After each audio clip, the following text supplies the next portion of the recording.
چقدر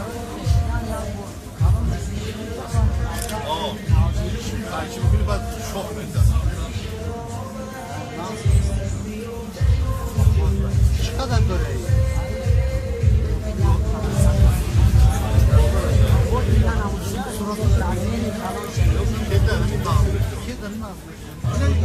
اولو خودی داشتن با مسمم رو کرده بودن چیزی ها رو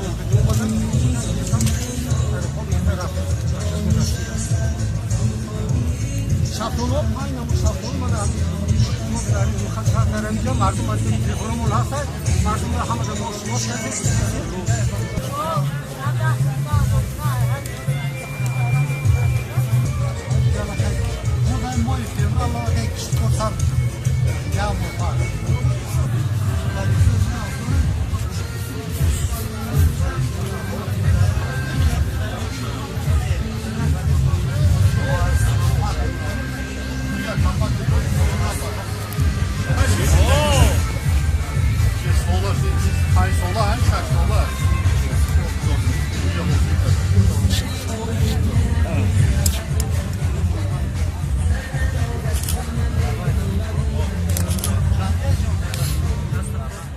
در ولایت خرطوم امروز بیش از 2 میلیون نیالها در فروش پیشنهاد شده است. حالا که زیاده از 1 میلیون آماده هستند برای فروش.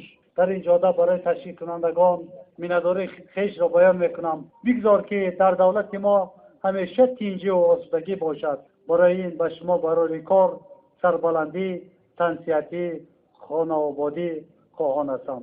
همیشه سربلند باشید. همکاران عزیز.